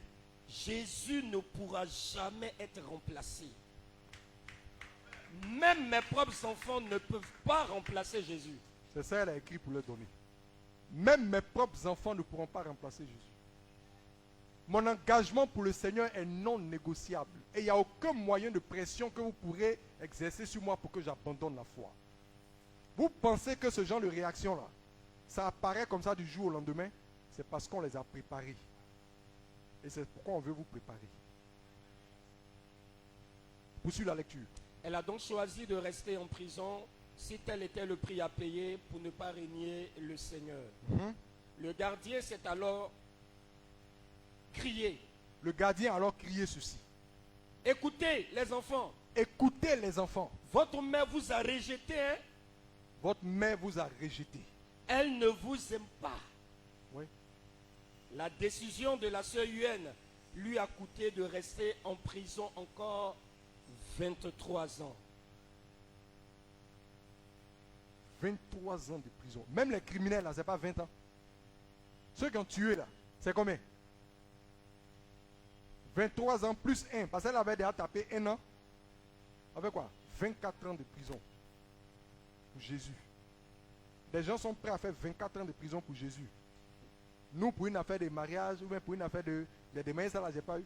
Quittons dans ça. Poursuis. Elle avait été...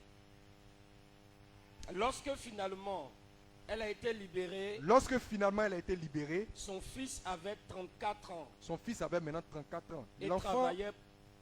L'enfant qui était venu à la porte de la prison et en présence de qui elle a dit elle préfère Jésus à lui. Parce que cet aspect, il ne faut pas que ça vous échappe.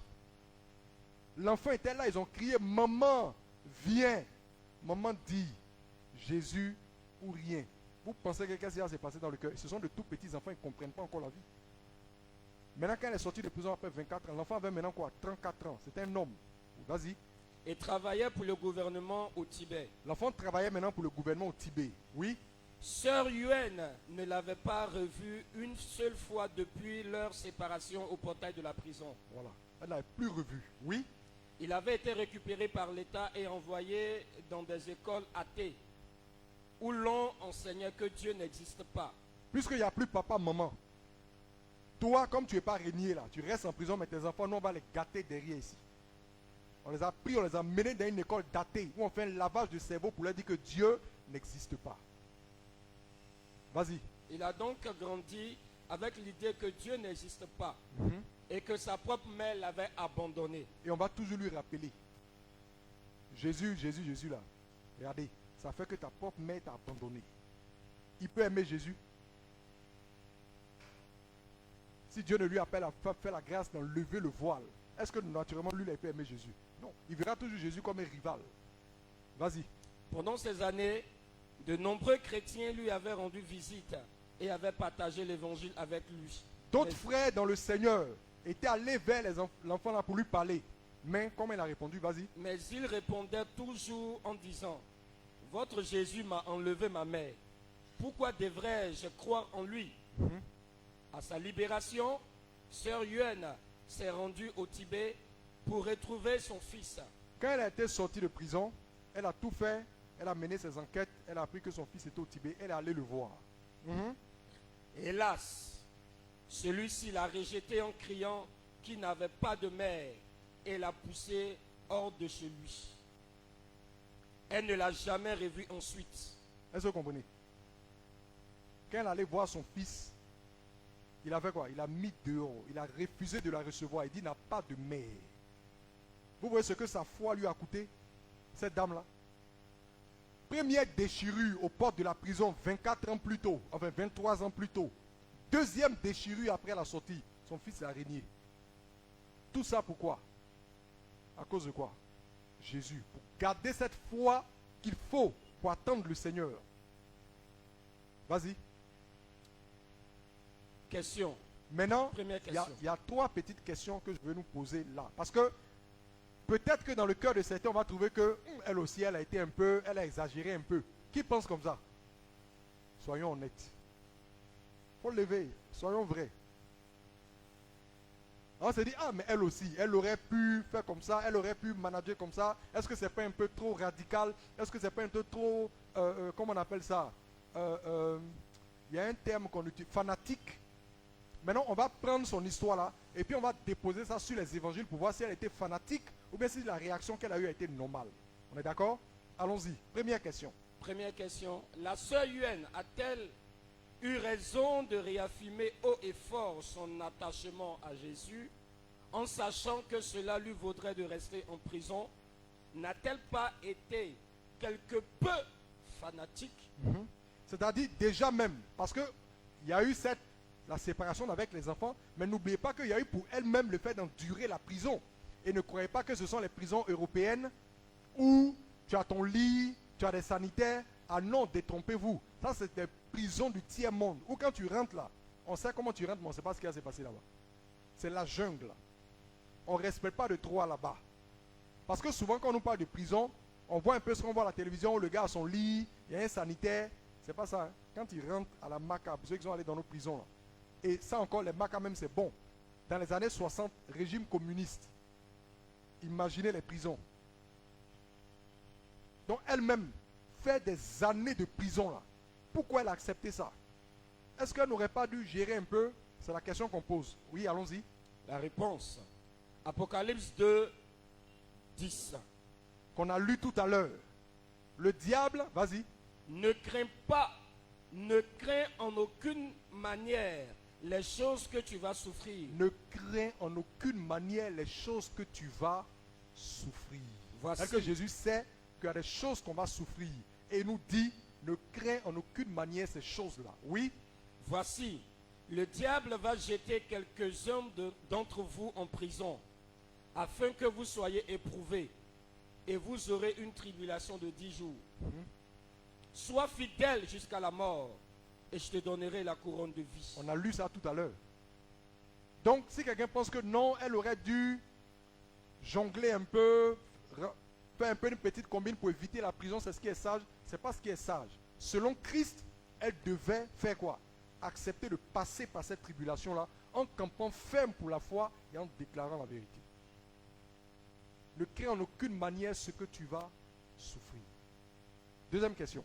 Question 2. La sœur Yuen a-t-elle eu raison de réaffirmer son attachement indéfectible à Jésus en sachant pertinemment que ses enfants allaient souffrir de son absence? Ça veut dire que si toi-même la prison te dit rien, mais et les enfants, est-ce que pour eux au moins, elle n'aurait pas dû mettre de l'eau dans son vin comme on le dit? On vient de lire tout à l'heure le passage de Luc.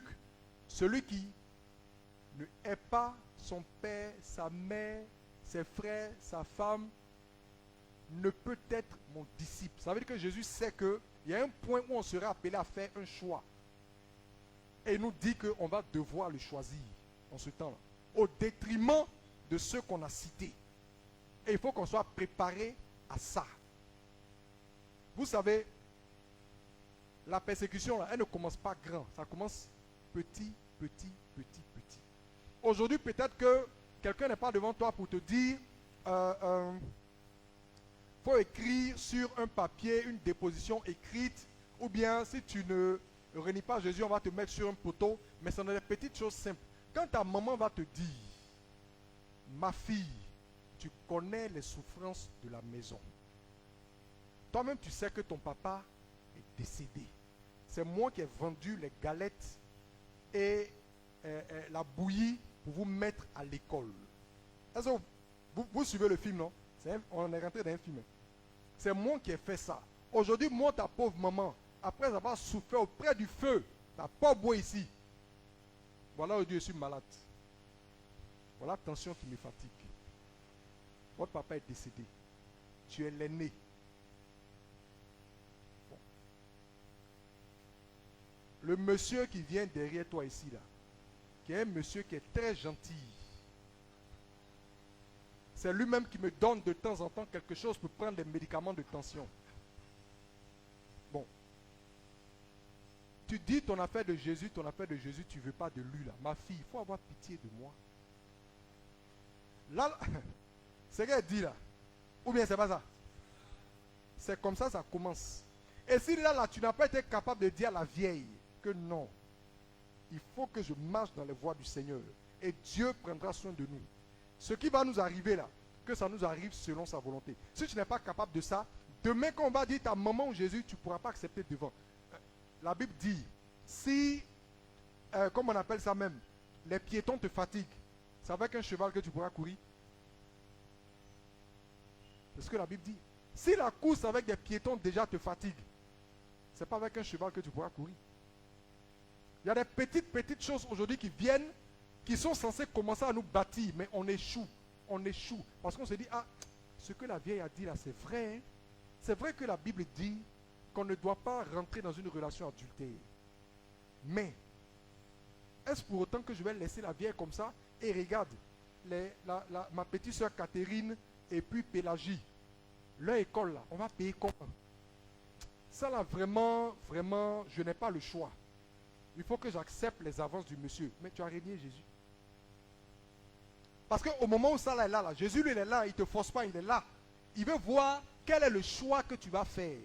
Mais toi, tu ne sais pas que tu viens de le renier. Pour toi, tu es rentré dans un petit micmac pour arrondir les fins du mois, mais tu continues d'aller à l'église. Mais ton église n'a pas de sens, parce que tu as régné le Seigneur. C'est facile d'insulter Judas.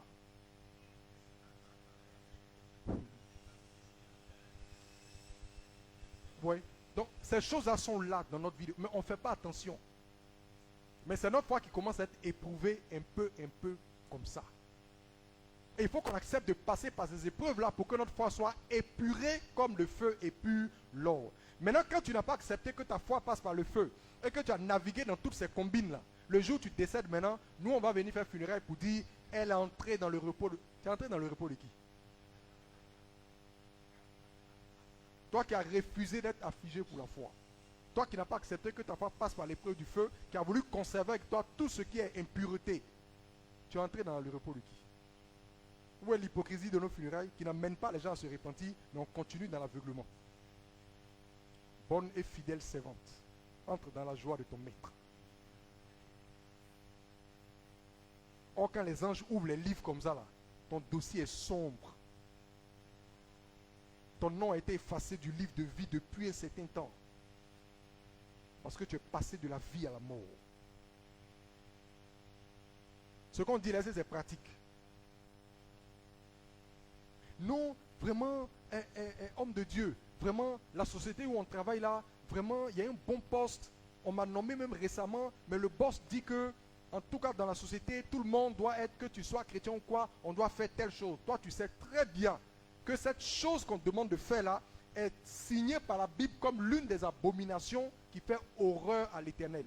Donc, voici le travail avec la voiture de service, le bon salaire, les opportunités de voyage et l'assurance pour la famille. Et puis voici le tout petit Jésus de Nazareth qui lui là à côté comme un orphelin, il ne parle pas.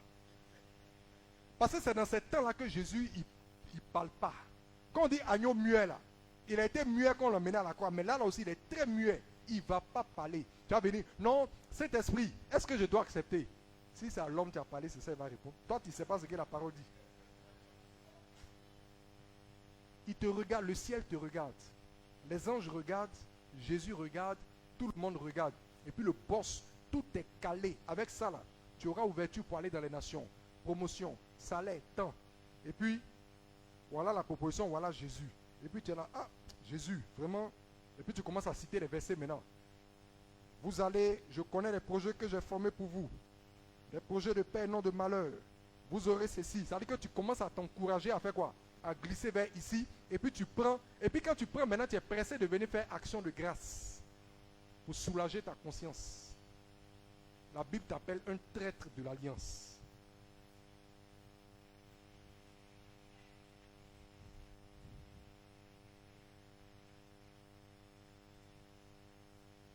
Il dit, ne crains pas ce que tu auras à souffrir. Si ce boulot-là, on doit te le prendre pour que tu restes intègre dans les voies du Seigneur, accepte qu'on te prenne ce boulot, parce que ce boulot-là n'est pas la finalité de ta vie. Écoutez, la Bible dit que nous sommes comme sur la terre, étrangers et voyageurs. Aussi longtemps que votre mentalité ou votre intelligence n'a pas été renouvelée à cet égard, il y a des choses que vous n'allez pas pouvoir vaincre. Le jour où tu vas accepter que tu es étranger ou voyageur, il y a des choses sur lesquelles tu auras la force. Mais aujourd'hui, tu n'as pas la force sur ça parce que tu te considères encore comme citoyen du monde. Est-ce que vous comprenez? On va revenir dessus dans la suite de la suite. Dernière question, et puis on va passer aux questions-réponses.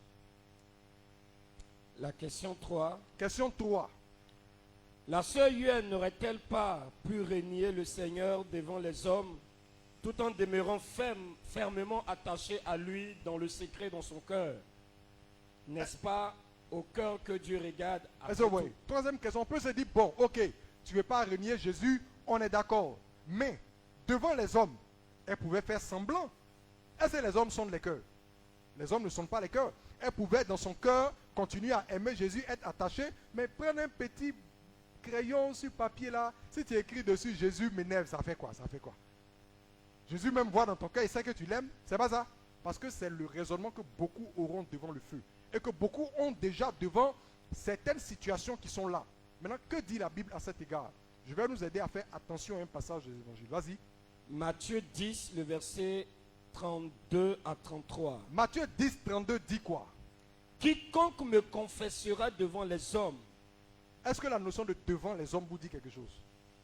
Ce n'est pas quiconque me confessera dans son cœur. Il dit, je veux votre confession là devant les hommes.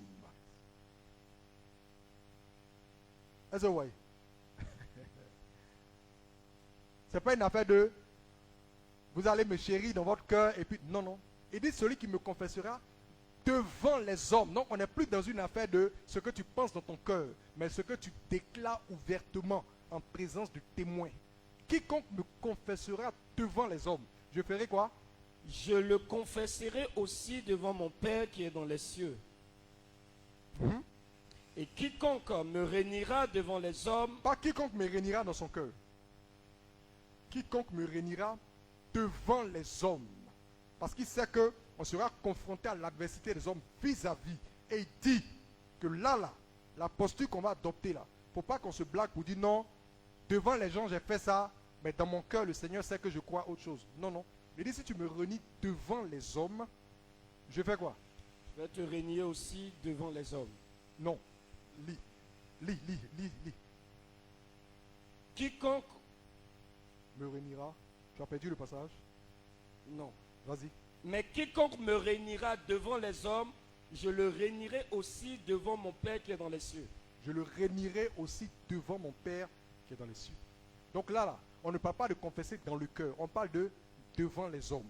Donc si elle prenait un bout de le crayon pour écrire, non, je laisse Jésus, etc. Et qu'elle se disait dans son cœur, c'est qu'elle su, moi j'aime Jésus, personne ne pourra m'enlever Jésus dans le cœur. Elle a déjà fait quoi?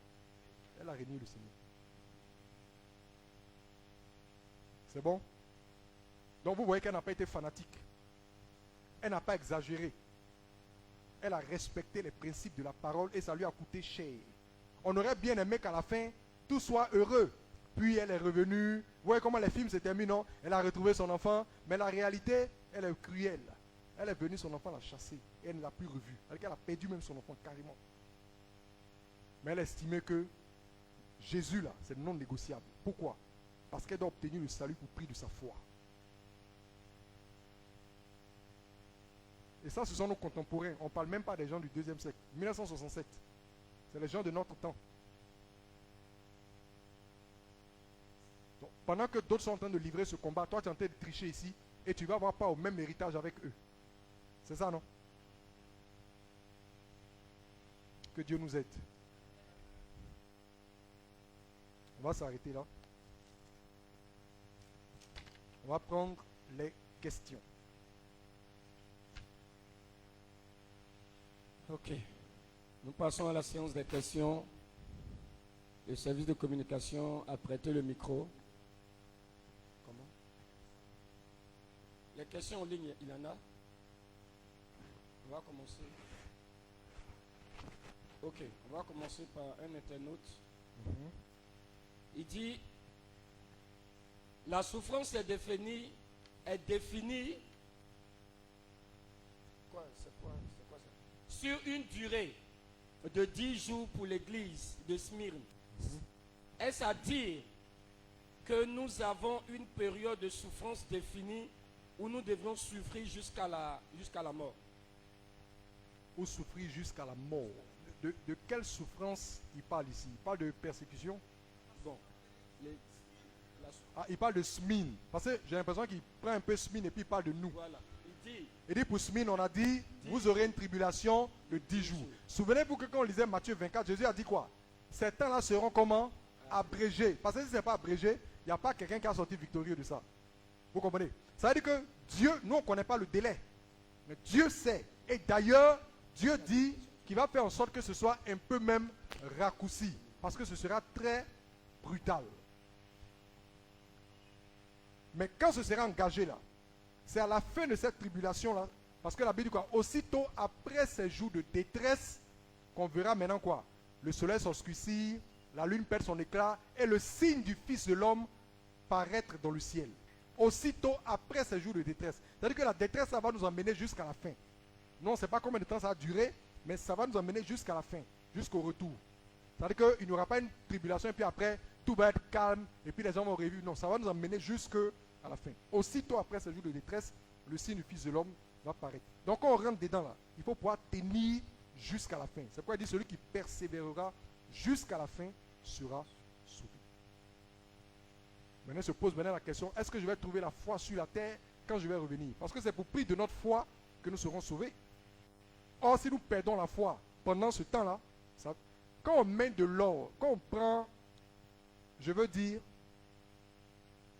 si on met un métal au feu et qu'il ne tient pas, vous savez que le feu peut carrément griller un métal si ce n'est pas authentique.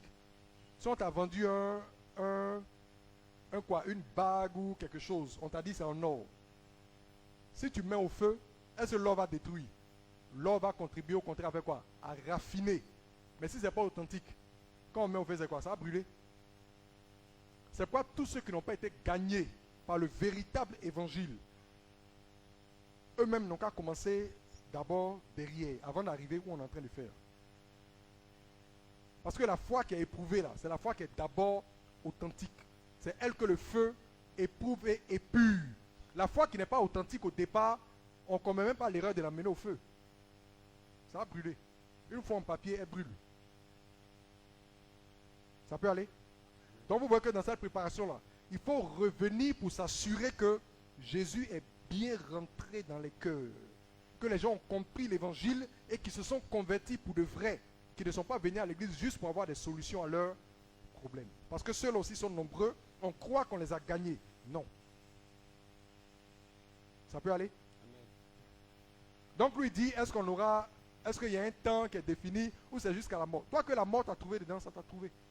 Tant que tu n'es pas mort, tu dois tenir. Si tu es tombé martyr, c'est fini.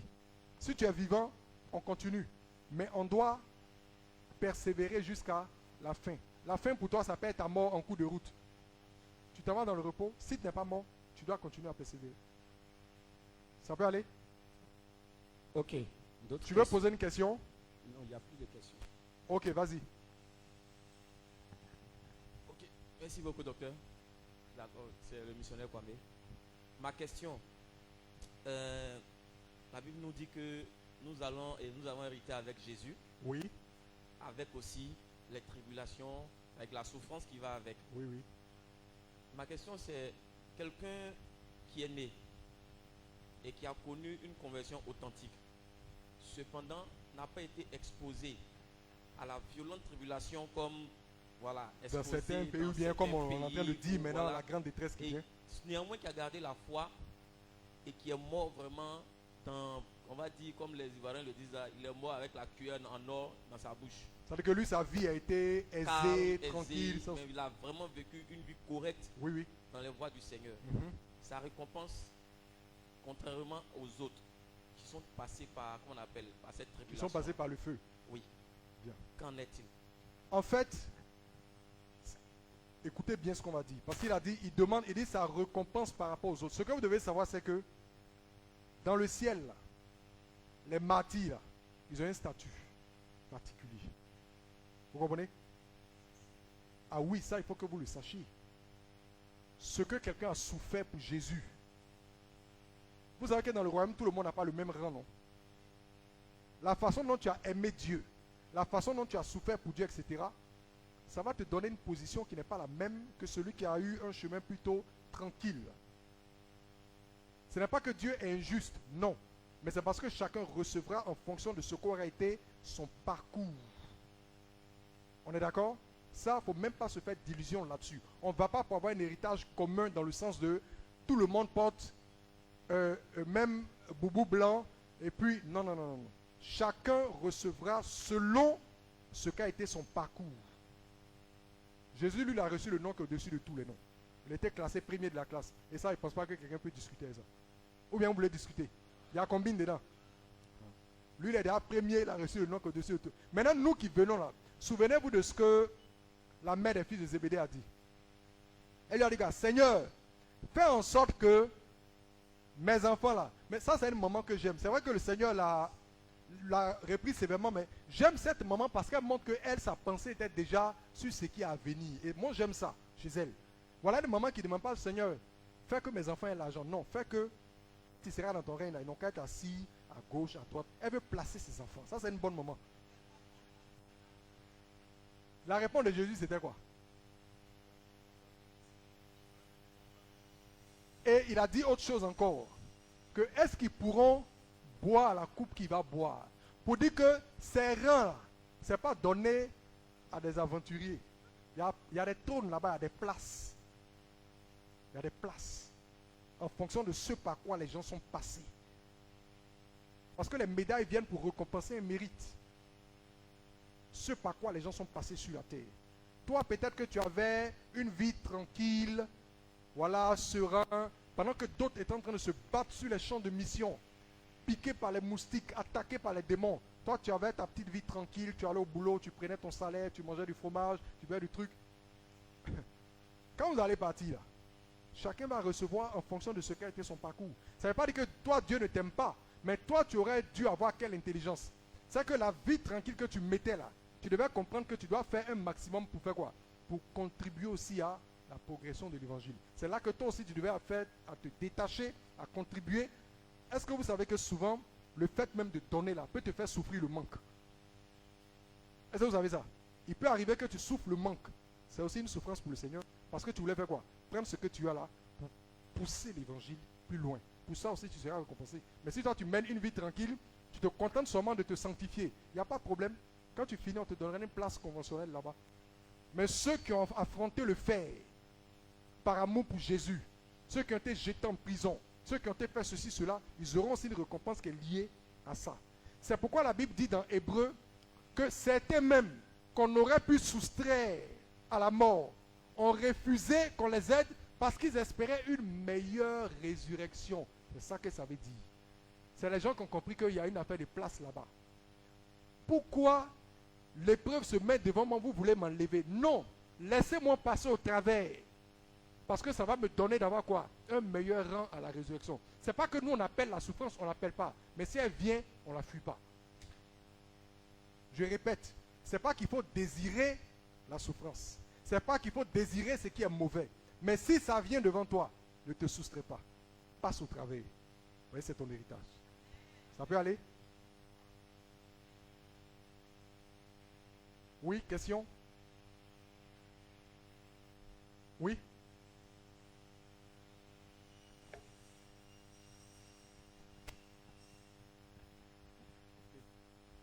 Sois béni, homme de Dieu. Moi, c'est le bien-aimé comme Joseph. Je bénis Dieu pour l'enseignement de ce matin. Mais la question que je voulais poser ce matin, vu à notre aide aujourd'hui, avec tous ces messages que nous entendons, Oui, oui. est-ce que l'Église est consciente de ce qui va nous arriver? Et Vous étiez là hier soir? Hier soir? Non. Ah, ok, d'accord. C'est une très bonne question. Oui, il nous ramène à ce qu'on était en train de partager hier soir. Ça montre que même ça, il a bien suivi et il voit les implications.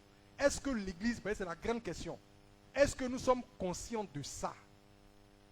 Parce qu'on nous a dit que le Seigneur va venir nous enlever pour ne pas qu'on ait à souffrir. Donc personne n'est préparé à la souffrance. Si on t'a garanti que la voiture va venir garer pour te prendre avant que la pluie ne tombe, est-ce que tu payes imperméable? Tu ne payes pas imperméable? Entends le temps en train de commencer à devenir menaçant pour venir. Mais comme on t'a dit que la voiture va venir te chercher avant qu'il ne pleuve, toi tu es tranquille, tu n'as pas imperméable, tu n'as pas parapluie, tu n'as rien et tu es serein. Jusqu'à ce que les premières gouttes commencent à tomber, que la panique se répande. L'épreuve de notre foi. Même si ce n'est pas la grande détresse, mais dans notre vie de tous les jours, là, il y a des souffrances, il y a des épreuves, il y a des choix. Même si ce n'est pas la grande détresse, mais il y a des petites détresses dans notre vie de tous les jours qui nous éprouvent. Et même avec celle-là, quand tu triches, tu es en train de te disqualifier par rapport au royaume. Parce qu'après 30 ans de vie chrétienne, 20 ans de vie chrétienne, 15 ans de vie chrétienne, ce que ta foi devrait être, ça ne sera pas ça. Parce que tu as triché avec les épreuves de parcours. Ta foi n'a pas été épurée et tu n'es pas dans l'état que le Seigneur veut pour être récupéré. Donc si tu meurs, on va se vendre des illusions ici pour dire que tu es allé. Mais tu es allé où? Tu es allé où? Question. Le frère. On a une question des internautes, on va la prendre d'abord avant de... Ok. Voilà. L'internaute dit, selon Matthieu 24, verset 34, Oui. cette génération dont parle la Bible, il s'agit de qui? Des apôtres de notre époque ou après nous? Quand on écoute, on croirait que le Seigneur parle du temps des apôtres. Effectivement, et je ne vais pas trop rentrer dans une réponse parce que ça, c'est un mystère. Je sais de quoi je parle. La partie de cette génération, c'est un mystère. Ça implique certaines autres choses qui ne sont pas nécessairement écrites dans la Bible. Donc, je ne vais pas trop rentrer là-bas. Mais c'est un mystère qu'il est en train d'expliquer. Vous comprenez? Donc, laissez ça. Ça implique, si on veut expliquer ça, ça nous demande de nous connecter à certains éléments, certaines révélations, certains témoignages qui ne sont pas écrits. Donc je ne vais pas nous entraîner là-bas, je veux qu'on reste dans le cadre des Écritures, parce que c'est très sérieux ce qu'on fait. C'est bon? Voilà.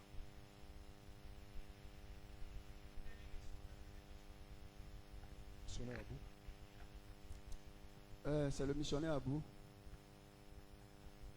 Ma question c'est, bon, je prends le cas d'un chrétien converti qui vit une foi authentique, mais qui est confronté à peut-être une maladie, qui souffre réellement dans sa chair. Voilà. Est-ce qu'on peut appeler ça, ou bien on peut voir ça comme une forme de persécution, ou bien une forme de tribulation? Voilà. Est-ce que la tribulation, c'est forcément être persécuté par les autres, ou bien même le fait de traverser peut-être une maladie qui nous fait souffrir dans la chair est aussi une forme de tribulation, de persécution? On peut être éprouvé par une maladie. Ce n'est pas que toutes les maladies sont des épreuves. Mais on peut être éprouvé. Dieu peut permettre, je dis bien peut. Je ne dis pas que la volonté de Dieu c'est que nous soyons malades. Non. Comprenons-nous très bien. Mais il peut arriver, ça peut être la prison, ça peut être l'épée, ça peut être le manque même. Dieu peut permettre qu'on traverse des situations où financièrement même, malgré toutes nos acrobaties sous le soleil, il n'y a rien. Et c'est fait exprès pour faire quoi? Pour nous épurer et puis casser en nous un certain nombre de choses. Ça ne veut pas dire que Dieu prend plaisir dans la pauvreté. Non. Mais il peut arriver des cas, je dis bien, il peut arriver des cas où le Seigneur, il nous voit traverser ces choses-là et il laisse exprès parce qu'il veut en tirer un certain résultat. Un brisement. Un brisement. Donc, ça peut être une maladie, ça peut être une situation difficile, ça peut être la prison, comme ça peut être l'épée, ça peut être le dénuement, tout ce qu'on veut. Toutes ces choses-là peuvent être utilisées. On est d'accord? Quelquefois, tu peux être malade, tu cries à Dieu, et puis, je n'ai pas dit dans tous les cas, mais dans certains cas, le Seigneur peut le laisser exprès pour que ça casse. L'objectif de tout ça, c'est de nous briser, détruire, casser en nous certaines choses, éprouver notre foi. Il peut désirer te laisser encore pour voir si tu vas persévérer. Un monsieur comme Watchman Nee, qui a déjà entendu parler? Le livre de Watchman Nee, L'homme spirituel, qui a été largement distribué dans le monde. Watchman Nee a écrit ce livre-là pendant qu'il était malade et qu'il crachait le sang. C'est dans ses allées et venues pour l'évangélisation qu'il a contracté la maladie. Là. Ils ont prié, prié, prié, rien. Soins médicaux, rien. Son état ne cessait d'empirer. Il toussait, crachait le sang, jusqu'à ce qu'il n'y ait plus d'espoir. Et que même ses frères dans le Seigneur, les autres, le mettent en isolement. Vous voyez souvent quand quelqu'un est malade comme ça, bon, on le met en isolement parce qu'on attend la mort, il n'y a plus rien. Et même quand il était en isolement, il n'était pas en train de se lamenter pour dire, hé Dieu, donc tu vas me laisser, hé Seigneur. Non, non. Il était en train d'écrire l'homme spirituel. Et c'est là qu'un jour Jésus est venu le trouver là pour lui dire, il faut croire, tu vas être guéri. Il a reçu la guérison. Mais le jour où Jésus est venu, ce n'est pas ce jour-là que Jésus a vu qu'il était malade. On l'a laissé. Et ça a été pour lui aussi une épreuve qui a contribué à le bonifier, à le parfaire, à rendre sa foi plus robuste. On me comprend? Ça peut aller. Donc Dieu peut utiliser, ça peut être une chose ou une autre qui vient, mais Dieu peut voir ça, puis le laisser exprès, parce que ça va contribuer à nous briser et à bâtir en nous la résilience, la résistance, le courage. Écoutez-moi bien. Quelqu'un qui n'a jamais appris à endurer la galère ne peut pas être missionnaire. Il faut oublier ça.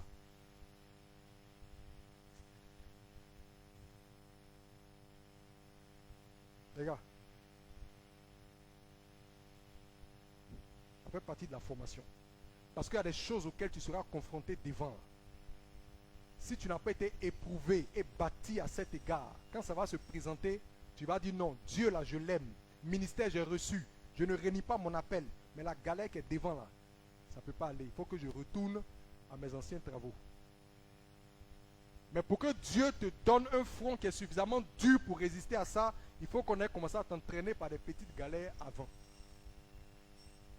Est-ce qu'on se comprend? Donc il y a des choses comme ça que Dieu voit, il sait, mais il laisse exprès parce que ça va contribuer à nous briser et à nous épurer. C'est bon? Il n'y a plus de questions? Terminé? Allez, que Dieu nous bénisse.